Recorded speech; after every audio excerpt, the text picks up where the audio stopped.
Ce soir, Daniel Darieux, André Chanson de l'Académie française, Michel de Saint-Pierre, Françoise Dorin, Denise Gray, Jean-Charles et Claudine Auger ont rendez-vous avec Claude Pasteur, Gilbert Gann, Claude Bénière, Monique Fleury. Vous y retrouverez aussi Suzanne Gabriello et Bernard Lavalette, Carlo Nel et Philippe Normand. Eh bien, mon cher Gérard... Non, je ne suis pas Gérard Marceau, je suis Carlo Nel, moi. Ah bon, mais pourquoi vous parlez si vite que ça? Je vais vous dire pourquoi je parle si vite. Parce que j'ai lu ce matin dans mon journal qu'une Française, Doris Taroni, a gagné le championnat du monde de langage rapide. Et alors? Eh bien, je veux concourir l'année prochaine, je veux être champion du monde. Eh ben. Alors, je vais vous raconter... Les histoires ont été traduites en français et je vais vous les raconter à toute allure. Vous allez voir si je parle aussi vite qu'elle. Regardez. Je me cramponne. Ce sont deux amis qui se rencontrent. Il y en a un qui dit à l'autre, alors quoi de neuf? L'autre lui dit, tu sais que ma femme me trompe? Il dit, c'est pas ça que je te demande quoi de neuf? Oui.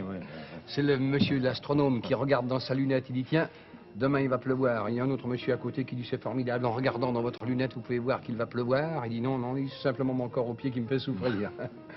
Et c'est un Français qui arrive à New York, il entre dans un bar. Il dit, barman, un whisky. On lui sert un whisky dans un saladier de 10 litres. Il dit, je vous prie de m'excuser, mais je vous ai demandé un whisky, je vous ai pas demandé 10 litres de whisky. Il dit, monsieur, c'est ça, aux États-Unis, la ration de whisky. Ah, donnez-moi quelques cacahuètes avec, parce que quand je vais avoir bu ça, il lui apporte un sac de 50 kilos de cacahuètes. Il dit, non, monsieur, quelques cacahuètes, je vais pas... C'est ça, la ration qui va avec le whisky. Au bout de quelques instants, le Français dit, pardon, monsieur, où se trouvent les lavabos? Et le barman lui dit, première porte à droite dans le fond du couloir. Le Français y va, se trompe de porte, il tombe dans la piscine et il crie, tirez pas la chasse! Alors, cher ami, André Chanson, après un certain nombre de livres qui nous ont promenés dans le 19e siècle, et même avant, dans le 18e, voici un livre, dirons-nous, presque contemporain. 30 ans, c'est... 30 ans, ça n'est rien dans l'éternité. Et tu t'es décidé, après ces 30 ans, de raconter ces quelques mois de ta vie qui ont été le débarquement, et enfin plus exactement la reconquête, c'est le titre du livre. Oui, il fallait se décider. Ou ne jamais en parler, ou en parler 30 ans après. Il fallait le recul. Il fallait le recul, peut-être. Et peut-être le ton du livre n'aurait pas été ce qu'il est si je n'avais pas attendu 30 ans. Je le crois aussi parce que ce livre est tout à fait détendu. Et c'est d'ailleurs une des grandes qualités de ce livre. C'est qu'il est à la fois pur, sobre et détendu. Eh bien, je redis ce mot. On me fait un grand compliment. Beaucoup de gens me disent, c'est un livre d'homme jeune. Bravo. Oui, c'est sûrement. Bravo, le ton est jeune. Le ton est jeune, le ton est libre. Oui. Alors c'est une histoire assez extraordinaire que celle de ces soldats de l'an 44. Partis à la recherche de l'armée régulière, en quelque sorte. Oui. Car vous sortiez des maquis, vous êtes retrouvés qu'à un quart. De Lattre m'avait donné en Provence un objectif. Il m'avait dit, ou vous tombez sur la droite de l'ennemi, ou vous tombez sur ma gauche. Oui. Si vous tombez sur ma gauche, vous prenez contact immédiatement. Si vous tombez sur la droite de l'ennemi, vous l'engagez à fond et immédiatement, ce qui était une mission particulièrement agréable. Conforme au désir que nous avions à ce moment-là. Un beau jour quand même, avec Malraux, avec d'autres... Avec Jacot, avec quelques autres officiers et des volontaires, des soldats, évader les maquis, sauver les maquis. Oui. Vous avez fini par rencontrer enfin l'armée régulière. Oui, ils nous attendaient, ils nous avaient donné des camions, c'était pas pour que nous ne venions pas, car les camions, c'était extrêmement précieux à ce moment-là. Eh oui. Et l'essence. Où là s'est-il passé alors? Ça s'est passé, le premier contact a été au sud d'Autun. C'est l'odeur qui nous a révélé que nous étions enfin à la guerre. Ah oui. L'odeur millénaire. Des cadavres. Des chevaux crevés. Des hommes. Et des cadavres humains aussi. Mais les hommes, ça sent quand même moins mauvais que les chevaux. Et puis vous avez continué jusqu'au bout de la reconquête, c'est-à-dire jusqu'en Allemagne. Jusqu'au fin fond de l'Allemagne. Oui. Jusqu'au fin fond de l'Allemagne, c'était satisfaisant. Je me demande qui, à l'heure actuelle, pourrait dire que nous avons eu tort de faire ce que nous avons fait. On pourrait leur dire, on vous souhaite de retomber sous le coup de la Gestapo, des SS, etc. Écoute, ne leur souhaitons pas. Non, nous n'avons pas fait ça pour ça. Nous n'avons pas fait ça, ni l'un ni l'autre, ni les uns ni les autres. Ni les uns ni les autres. Pour les punir plus tard. Et alors, tu as rencontré souvent André Malraux, vous avez été côte à côte. Mais nous étions ensemble, si j'ose dire. Je rappelle qu'une nuit où il n'y avait qu'un lit, Oui. Nous avons dormi ensemble et nous mangions dans la même gamelle. Et je raconte aussi qu'un jour, en entrant dans d'Anne-Marie, les gens d'en face nous arrosant à coups de grosse artillerie, nous nous sommes jetés dans une porte ouverte et c'était la seule pissotière de d'Anne-Marie qui était abondamment occupée Oui. par le fait des précédents occupants, si je ça, peux oui. dire. Des souvenirs. Des souvenirs, oui. Ça vous a porté bonheur, puisque vous Ben, avez... assez, vous avez- puisqu'on est là tout de On même. est là, oui. Mais ça n'a pas porté bonheur à tout le monde. Non, bien sûr. Il y a une chose, ce 8 mai, Ah oui, tu racontes de façon très émouvante le 8 ce 8 mai. mai, je veux bien qu'on oublie ce que nous avons fait après tout. Qu'est-ce qu'on était, quelques dizaines de milliers de jeunes Français et puis les Nord-Africains. Mais c'est le jour où se sont ouverts les camps de la nuit et du brouillard. Oui, bien sûr. Pour les femmes et pour les hommes. Et c'est les jours, ne l'oublions pas, Oui. où se sont ouverts les oflags et les stalags Bien sûr. pour des millions de Français qui étaient là à pourrir depuis 4 ans. Eh bien, il y a à la fin de ton livre, cher André Chanson, je rappelle La Reconquête chez Plomb, une phrase qui m'a beaucoup frappé parce que, évidemment, c'est vrai tout de même et c'est très modeste à la fois et très bouleversant. Tu dis, vertigineux espace de temps, en effet, c'est 10 mois, même moins d'un an. Oui. Moins d'un an. J'ai quitté la première armée le 1er août 1945 et je m'étais mis en marche pour la rejoindre vers les derniers jours d'août 1944. Et tu dis, dérisoire intermède dans l'existence d'un homme. Oui, c'est vrai. On peut renverser aussi. Vertigineux espace de temps tout de même. Dites-moi, Claudine Auger, l'intrépide dans le film de Claude Giraud, c'est pas vous quand même? Non, l'intrépide, c'est pas moi, c'est Louis Vell dans le film de Jean Giraud, qui interprète un médecin qui essaie de sauver une journaliste qui a pris la place de sa fiancée et que Roger Hanin veut assassiner. Tout le monde se poursuit pendant tout le film. C'est une comédie un peu policière, très gaie. Et Louis Vell essaye de vous sauver. On le Voilà. comprend très bien, il y arrive naturellement. Il arrive à me Comment- sauver. Et... Absolument, comment faire autrement? En somme, vous ne quittez pas les films policiers, car vous venez de James Bond. Là, c'est tout de même pseudo-policier un peu. Oui, c'est un policier gay.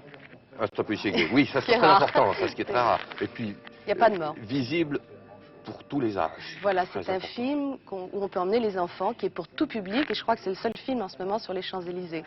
Il n'y en a pas d'autres. Oui, vous êtes aussi un peu spécialiste dans les histoires, disons, un peu... Vous avez joué La Guerre de Troie n'aura pas lieu autrefois.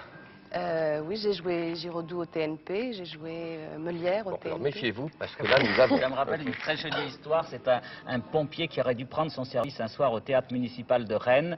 Et puis il n'y a pas été. On lui a demandé pourquoi. Il a dit parce que j'ai lu dans le journal, ce soir au théâtre, la guerre de Troie n'aura pas lieu. Ah, c'est très joli. Et c'est une histoire vraie. Hein, c'est un pompier intrépide, bien sûr. Et vous êtes venu. Vous êtes y allé tous les soirs. Vous avez joué ça où? L'art et en Avignon, Et vous l'avez joué à pendant le Avignon. festival, oui. Oui, parfaitement. Et maintenant? Maintenant, je tourne, je fais les doublages de Flixtery, de Jacques Deray. Oui, alors là c'est tout à fait autre chose, j'imagine. D'abord, est-ce que vous êtes une criminelle là-dedans? Ah Vous non, êtes- pas du tout. Je suis la femme d'un policier qui interprète Alain Delon, inspecteur Borniche, et qui arrête Trintignant, qui joue Buisson, le gangster. Voilà. C'est la femme qui arrête. Donc qui aide. Ah, qui aide. Qui aide. Non, non, Et non. Trintignant est un gangster Oui. qui C'est change rare. d'emploi. Ouais. Et après, vous m'avez dit que vous alliez aux États-Unis. Oui, je dois aller travailler dans une série de télévision aux États-Unis où je joue un médecin français. Et j'y ai déjà participé. De temps en temps, il m'appelle. Alors j'y vais avec grand plaisir. C'est très amusant. Et ça s'appelle Medical Center. Et alors, ce feuilleton, nous allons le voir en français, j'imagine, après. Non, je crois que c'est un des seuls pays d'Europe qui ne diffusera pas parce que la sécurité sociale s'y oppose. Bon, alors ça, c'est une histoire pour Jean-Charles, ça. Absolument. Oh, la sécurité sociale, ils sont pas très faciles. Moi, quand j'ai écrit La foire au rond de cuir, dont on va parler tout à l'heure, la sécurité sociale, j'ai jamais été reçu. Ils avaient tout le temps la grippe. On n'a pas la grippe dans votre film. Ah non, pas du tout. Au Non, contraire, c'est il y a plus sérieux. des médecins très beaux, très séduisants. Tout est un hôpital très gai. Non, c'est Mais très bien. Il n'y a pas de malade alors, dans Ok, votre si. hôpital. On va croire quand même que les hôpitaux français sont tristes. Je ne sais pas, je ne les connais pas bien. Alors pourquoi la sécurité sociale? On ne sait pas. Non, Un je ne sais pas. mystère. C'est la chose que l'on m'a répondu. Oui, moi c'est pareil. Pourquoi est-ce que pour la foire au rond de cuir, on m'a pas demandé, on m'a pas raconté d'histoire à la sécurité sociale? J'ai jamais su. Alors j'en ai eu par les médecins. Mais vous en avez eu heureusement. des histoires de sécurité criminelle sublimes dans votre livre. Oui, j'en ai eu par exemple par les médecins. C'est un médecin qui m'a raconté qu'un jour une dame est venue le voir et elle voulait un certificat de grossesse. Alors elle est arrivée, elle lui a dit: docteur, vous vous souvenez que l'année dernière j'avais pas eu de chance, j'avais une grossesse extra-utérine, et ben cette année j'espère qu'il est dans la terrine.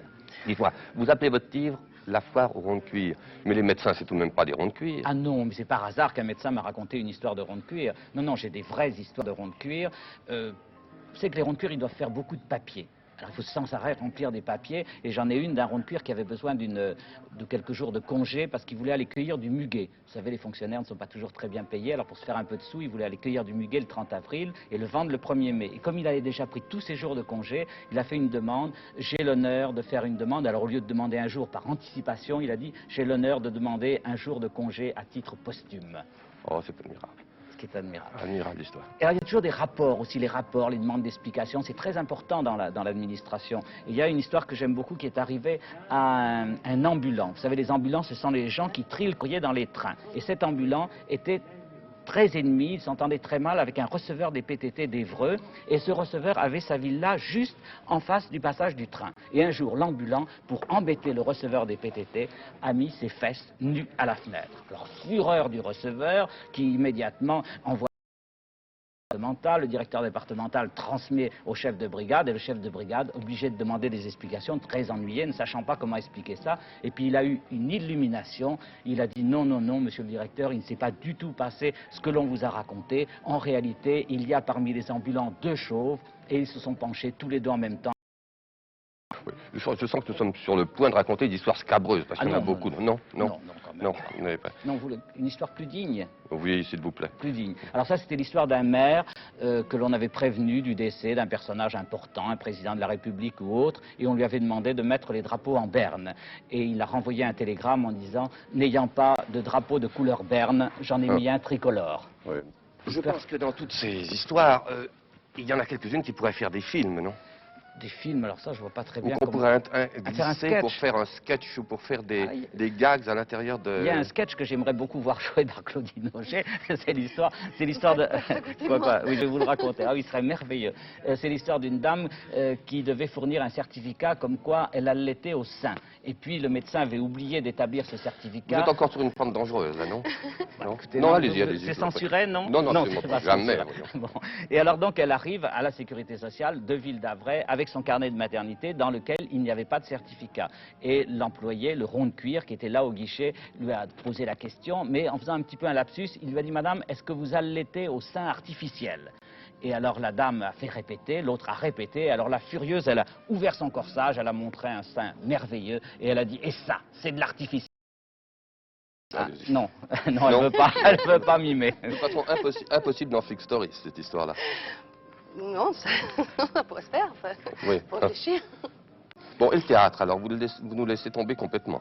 Ah non, non, non, j'ai très envie de refaire du théâtre. D'ailleurs, j'avais l'année dernière repris beaucoup de contacts. Je devais peut-être travailler cette année à Spoleto, et puis ça s'est pas fait, mais j'ai très envie. J'en Spolette, ferai. qu'est-ce que vous deviez faire à Spolette? Avec Jacques Rosner, on avait un projet avec Brialy. Voilà. Oui, merveilleuse histoire. Merveilleuse histoire. Alors, quelle est, à votre avis, la meilleure histoire que vous racontez dans votre livre? Bon, la meilleure, je ne sais pas, il y en a une qui me revient à l'esprit, c'est celle d'un garde champêtre à qui on avait donné un petit texte administratif à lire. C'était dans un village, près d'Arcachon, je crois. Et il avait lu: on a volé la brouette de la ville, si on ne la rend pas, on ne la prêtera plus. Denise Gray, si je savais chanter aussi bien que Daniel Darieux, je vous chanterais bon anniversaire. C'est gentil, c'est pas que vous n'essayez pas. Ah non, pas du tout. Vraiment? Je crois qu'il vaudrait mieux le laisser faire à Daniel Darieux. Je vous chanterai bon anniversaire parce que vous allez fêter vos 60 ans de théâtre. C'est exact, oui. Et vous avez à côté de vous Françoise Dorin parce qu'elle a la chance de vous avoir pour interprète. Et j'ai Oui, la en chance ce de l'avoir moment. comme auteur. Oh, écoutez, c'est délicieux. Je me demande si Vraiment? c'était son anniversaire, mais c'est ma fête. C'est vrai.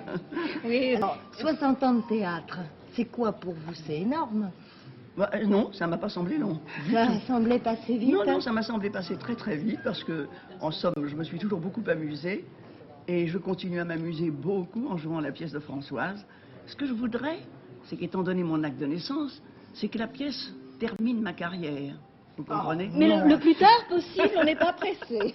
Elle a encore le temps Étant de donné vous que ça a en beaucoup écrire. de succès, eh ben, on ne sait jamais.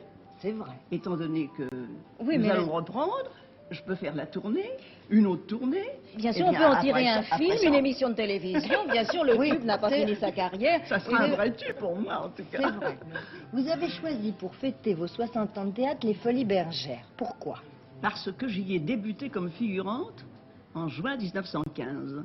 Et pourquoi comme figurante? Comment vous avez fait pour devenir figurante des Folies Bergères en 1915? Parce que j'avais faim, Ça, tout simplement. Et Alors, que je n'ai pas trouvé de racontez-nous. travail ni dans la mode, ni dans la couture, qui était en somme la profession pour laquelle j'étais destinée. Et il y avait déjà la crise de l'emploi à cette époque-là. Pour la guerre de 14, il n'y avait pas beaucoup d'emplois. oui, mais il y avait déjà les chapeaux à cette époque. Ah oui, il y en avait, oui. Alors, ne trouvant pas de travail, j'ai regardé les annonces et j'ai vu qu'on demandait des figurantes aux Folies Bergères ayant de jolies jambes. Alors, je me suis regardée, j'ai dit, bah mon Dieu, ils sont pas si moches que ça, pourquoi est-ce que je n'irais pas me présenter? Et je suis allée me présenter aux Folies Bergères, on m'a prise tout de suite. 30 francs par mois. Et vous- Je représentais Jeanne d'Arc. Ah bah c'est pas mal pour des débuts quand Ah même. bah écoutez, c'est pas mal, non? Un cheval d'échiquier,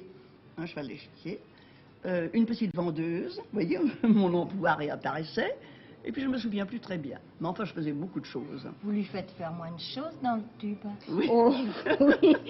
Et je dois dire que ça a été une heureuse coïncidence parce que cette pauvre Denise, Elle a perdu ses jolies jambes, Denise. au début Hein? du tube, vous avez des malheurs, vous ponctuez votre carrière par des histoires de jambes, car pendant les répétitions du tube au Théâtre Antoine, Denise s'est consécutivement cassée le fémur, puis le jour où ça a été réparé, elle a sauté de joie dans l'escalier pour nous l'apprendre et elle s'est cassé la cheville. Et récemment, elle vient d'avoir une bicyclette qui lui est passée sur le genou. En somme, je cumule, vous Il voyez. n'y a plus rien de libre sur la jambe de Denise Gray. Eh bien, malgré tout ça, Denise a continué vaillamment, avec un courage, une bonne humeur et une conscience professionnelle absolument étonnant à jouer le tube. Et elle sans continue arrêt, encore. elle continue encore. Et toute je façon. ne le lâche pas. Mais j'espère Quand on tient bien. un tube, hein, il faut le garder. C'est vrai. De toute façon, si quelqu'un n'a pas encore vu le tube, on peut le lire. Ah oui, Profiter on des peut, vacances bien pour sûr, le on peut lire, le parce lire. qu'il vient de paraître chez Flammarion. Absolument. Et puis après, qu'est-ce Eh qu'on bien, fait? ceux qui ne l'ont pas lu ou ceux qui le liront pendant les vacances pourront aller le revoir à partir du 18 août au Théâtre Antoine, rien ne les empêche. Avec Denise Gray. Bien sûr. Sais-tu, Suzanne, ce qui a mis le feu aux poudres au Portugal entre les socialistes et les communistes? Mais bien sûr que non, je ne le sais pas, tu le sais très bien. Tu ne le sais pas. Bien, je vais te dire, c'est la découverte par les socialistes d'un document secret du Parti communiste portugais qui préconisait, écoute-moi bien, c'est très intéressant, qui préconisait l'expulsion de la télévision portugaise de 70 employés, Oui, tous socialistes, naturellement. vraisemblablement, Oui. accusés d'être Bah, réactionnaires, voyons. voilà, et pour certains d'avoir des tendances homosexuelles. Quoi? Ah, parfaitement. Alors, parce que sous les régimes communistes, on n'aurait plus le droit d'être péné, c'est... Ah, je ne sais pas, en tout cas, pas à la télévision. Pas à la télévision. Eh ben, dis donc, si Mitterrand était passé l'année dernière, tu te rends compte de ce qui nous serait arrivé? Eh bien, peut-être bien qu'en ce moment, M. Marchais serait en train d'essayer d'évincer tous les homosexuels de la télévision française. Mais dis donc, mais c'est qu'il y aurait presque plus personne. Ben, il y aurait encore toi et moi. Oui. Et encore toi, je me demande si tu ne préfères pas les hommes. Oh, je préfère carrément les hommes, Bernard. Je ne te l'avais pas dit, mais maintenant c'est fait, tu vois. En tout cas, je crois que ce serait assez maladroit de la part de M. Marchais, parce que est-ce que tu as appris comment on surnomme une haute personnalité du parti? Non. Le frein. Le frein, et pourquoi? Parce que c'est la pédale de gauche. C'est drôle. Et notre petit Sauvagnargues. Monsieur Sauvagnargues, c'est le ministre des Affaires étrangères. Oui, eh bien, figure-toi qu'il y a une histoire charmante étant ci. Oui. Il recevait, il y a quelque temps, le ministre des Affaires étrangères d'Israël. Son homologue, quoi. Oh, tu en sais des choses. Tu as du vocabulaire, oui. bravo. Oui, alors, Raoult, au Quai d'Orsay, beaucoup de personnalités israéliennes, israélites. Sauvagnargues porte un toast. C'est son métier, vaut mieux porter des toasts que de porter le deuil, de toute façon. C'est juste, il porte un toast, il remercie tous ces braves gens d'être venus, des écrivains, des musiciens, des littérateurs, et puis brusquement, Sauvagnargues perd complètement les pédales. Quoi, lui aussi? Ah non, pas du... Ah non, absolument insoupçonnable. Non. Il remercie M. Toscanini de sa présence. Toscanini, le chef d'orchestre? Bah écoute, j'en vois pas d'autres. Mais Toscanini, mais il est mort en 57? Oui. D'un coup, je me souviens que Toscanini est mort en 57 parce que c'est une année où je m'étais acheté une robe bleue. Oui. Non, mais, tu sais, le bleu ne me va pas très bien. Alors, quand je m'achète une robe bleue, je m'en souviens. Et je l'avais pris justement parce que je voulais aller assister à Toscanini. Et je me dis, il est mort en 57. Il est mort en 57. Donc, Monsieur Sauvagnarc s'est trompé. Donc, Monsieur Sauvagnarc s'est trompé. Il s'est trompé. Et... Oui, alors à mon avis, il a dû confondre. Il a dû confondre Toscanini et Sanguinetti. Et Sanguinetti, tu crois? Ah oui, moi je crois, oui. Ah. Oui. Remarque sur deux personnes qui connaissent la musique. Hein. Oui, c'est vrai. C'est vrai, mais enfin, est-ce que tu crois, si M. Sauvagnarc reçoit à nouveau des gens, qu'il sait que Mozart est mort? Oui, je pense. Mais Oui. Rossini, c'est pas sûr. C'est pas sûr, il vaudrait peut-être mieux qu'on lui dise. Oui, Hein. oui. J'ai trouvé au cimetière Montparnasse une tombe sur laquelle il y a une inscription que j'ai notée pour ton plaisir, je pense. Et il y a écrit J. Ottavi, Oui. Ottavi, Orateur. parent de Napoléon. Hein? Bon, déjà ça c'est charmant. Né à Ajaccio le 24 juillet 1809, mort à Paris le 9 décembre 1841, en descendant de la tribune. Mais dis donc, c'est un précurseur, ton bonhomme. Précurseur de qui? Mais de Gérald Ford, l'acrobate. Oh, bien sûr, Gérald Ford. Et quand je pense qu'il y a des méchants qui disent de Gérald Ford qu'il n'en loupe pas une. Mais on pourrait dire, Michel de Saint-Pierre, que la plupart de vos romans sont, non pas des romans à thèse, parce que le terme est péjoratif depuis longtemps, mais des romans de combat. Et vous en donnez une nouvelle preuve aujourd'hui avec Je reviendrai sur les ailes de l'aigle, puisque vous y prenez position énergiquement en faveur d'Israël. Cependant, je dis bien, c'est un roman, ce n'est pas un livre de polémique. Et d'ailleurs, on pourrait y discerner, si vous le voulez bien, trois aspects. Il y a d'abord l'aspect humain, celui qui concerne les personnages et les destinées individuelles. Il y a ensuite l'aspect politique et historique. Et il y a enfin, et là ce n'est pas le moindre, surtout pour vous qui vous présentez comme un romancier catholique, il y a l'aspect religieux. Alors si vous voulez bien, pour commencer par le premier, il s'agit d'abord d'une amitié. Oui, en réalité, n'est-ce pas, je reviendrai sur les ailes de l'aigle. C'est une promesse qui a été faite par l'Exode, par le prophète Isaïe. J'aime beaucoup, il n'est pas de moi, il a 3000 ans. Et ça signifie simplement que le peuple hébreu un jour va se rassembler sur la terre sacrée de ses ancêtres, va s'y retrouver, promesse qui a été tenue, comme vous le savez, en 47 et en 48. Alors Michel Saint-Pierre, ça c'est le dernier aspect, c'est l'aspect religieux, n'est-ce pas? Pas tout à fait, parce que ça commande l'aspect humain, et vous allez voir pourquoi. En réalité, j'ai fait commencer mon roman en 1934, qui est l'avènement du nazisme. Je l'ai fait terminer en 67, après la guerre des 6 jours et après l'Assemblée générale de l'ONU. Alors ça c'est l'aspect historique. Oui. Bon. Là, vous me coincez, c'est juste, mais il faut bien que je plante le décor pour y plonger mes personnages. Évidemment, parce que tous ces aspects sont très imbriqués les uns et les autres. Absolument. Alors, mes personnages, puisque vous m'interrogez sur eux, c'est Michel Cohen. Alors, c'est un juif qui est converti au christianisme. Il a sa femme Ilana Cohen. Ilana, ça veut dire la femme de l'arbre. Ilan, c'est l'arbre en hébreu. Et cette femme Ilana est au centre de mon récit. Elle est fidèle au judaïsme, ce qui d'ailleurs, dans son ménage, me crée à moi, romancier, des difficultés supplémentaires, dans un livre déjà difficile. Et mais puis, ils ont des enfants. La conversion de Michel Cohen vous crée des facilités, au contraire. Ah, pas du tout.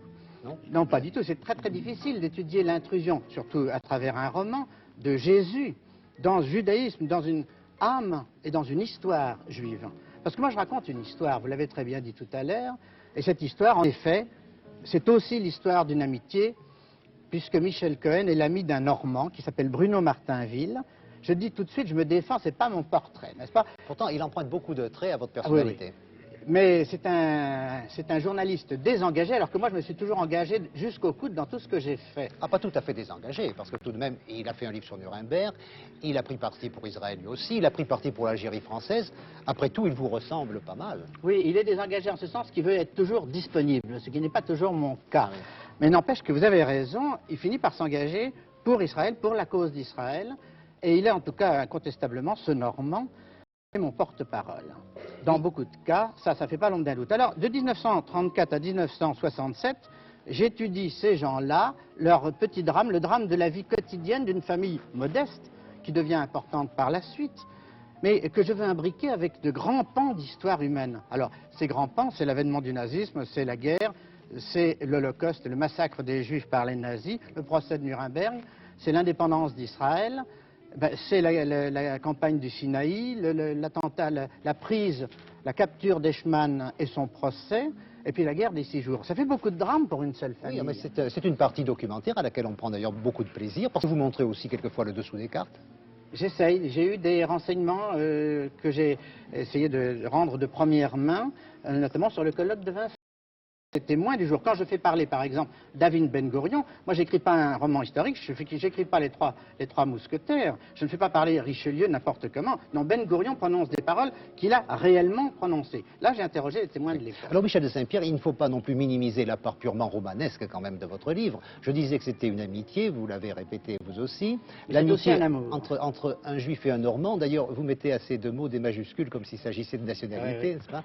Et cette amitié est très fidèle, parce qu'elle se perpétue à travers la guerre, la résistance, et puis ensuite à travers tous les événements qui ont suivi. Mais c'est aussi l'histoire d'un amour, l'amour d'Ilana et de Michel, c'est-à-dire d'une juive fidèle au judaïsme et d'un juif converti au christianisme. Encore une fois, leur amour a du mal, mais il y réussit à surmonter cette difficulté de deux religions différentes et qui sont si absolues l'une et l'autre, voyez-vous. Et puis aussi l'amour quand même de Bruno pour Ilana. Ah, ça c'est une difficulté supplémentaire encore, parce que Bruno voudrait bien, malgré son amitié, qu'Ilana lui cède, et Ilana ne lui cède pas. Seulement, comme ils sont très droits et très honnêtes, naturellement, ça ne finira pas par un adultère, je crois qu'on peut le dire. Mais alors, ce qui m'intéressait beaucoup, Michel Dessalines, vous faisiez allusion, parce que pour vous, l'existence d'Israël n'est pas fondée simplement sur une justice politique, sur une question de droit international, c'est fondé aussi sur une mystique. Oui, alors j'insiste d'abord sur un point. Ce n'est pas un livre, par exemple, qui prétend combattre pour Israël.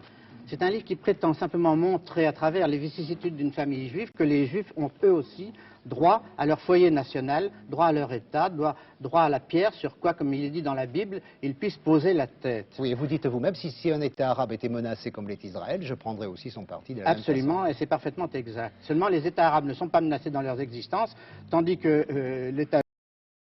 Promesse, justement. Alors cette promesse, c'est la promesse de la Bible, c'est « je reviendrai sur les ailes de l'aigle », c'est « je rendrai ces terres aux fils d'Abraham et elles ne leur seront jamais plus enlevées ». C'est pourquoi ces promesses, je suis sûr qu'elles seront accomplies. Si j'ai peur des hommes, j'ai confiance en Dieu, et mon livre finalement est un livre d'espoir. Philippe Normand. Et les BD? Ah, je lis pas les BD, non.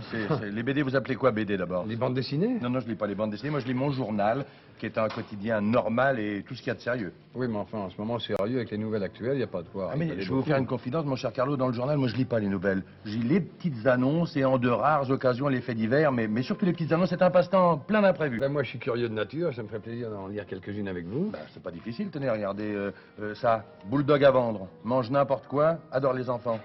C'est pas beau? Oui, ça, c'est gentil. Hein? Et celle-là, Monsieur Sol cherche Monsieur Sol pour jouer aux dames. Ça laisse rêveur, mais lisez vous-même, vous allez voir. Non, mais lisez tout haut, faut qu'on en oui, profite. pardon, je peux. Non. Jeune Anglais séjournant en France aimerait faire profiter de sa langue. Oui, c'est curieux. Ben oui, mais lisez la dernière ligne. Ah oui, 10 francs de l'heure. J'avoue que c'est drôle. C'est une source d'histoire, ça peut être une source d'histoire. Ça devient des histoires. Ah oui, regardez celle-ci, par exemple, grande chambre à louer sur le derrière de l'épicier qu'on peut couper en deux.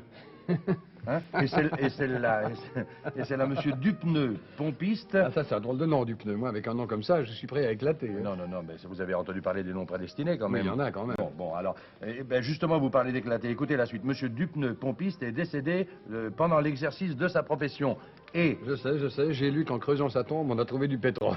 Oui, c'est merveilleux, non? C'est formidable. Hein? Et je crois que la meilleure, je l'ai gardée pour la fin, elle est absolument savoureuse, vous allez voir. Au cours d'une ronde de nuit effectuée au bois de Boulogne, la police a arrêté une douzaine de dames de petites vertus qui ont immédiatement été mises à la disposition de monsieur le procureur. Avouez que pour exercer un métier comme ça, il faut avoir une sacrée résistance. Dame de petites vertus? Ah non, procureur. Un film de Daniel Darieux, c'est toujours un événement. C'est un événement pour le public, qui vous avoue un tel amour. Et puis c'est un événement peut-être aussi pour vous, parce que j'ai l'impression que ce film, qui s'appelle Divine, est un film qui colle admirablement à votre personnalité. J'aimerais que vous nous en parliez, que vous nous racontiez un peu l'histoire. Ah oui, je ne vais pas raconter l'histoire, mais enfin... Ça ne fait rien, il le faut. Ça n'est pas votre histoire. Non, enfin c'est l'histoire d'une comédienne. De toute façon, j'y incarne une comédienne, chose qui est quand même assez facile. Et c'est une comédienne qui en a un peu marre d'incarner toujours des dames très élégantes et très adulées, chose que je dis aussi toujours, parce qu'on vous met facilement une étiquette sur le dos dans ce métier.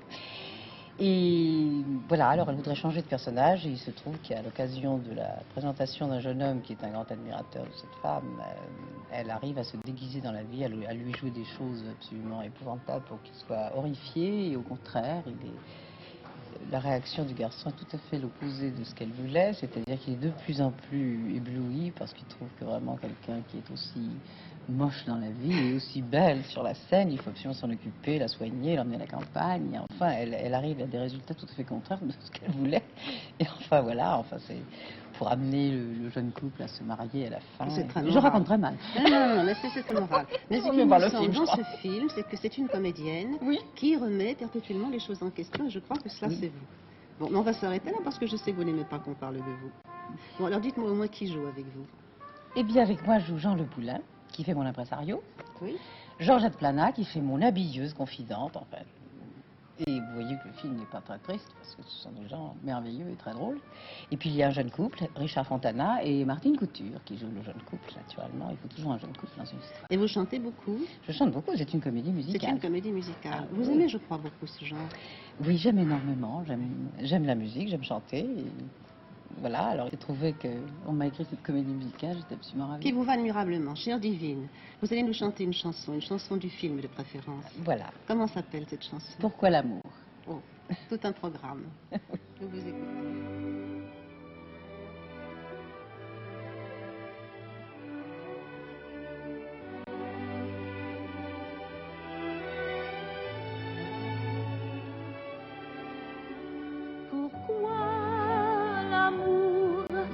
Choisit-il mal, si mal son jour?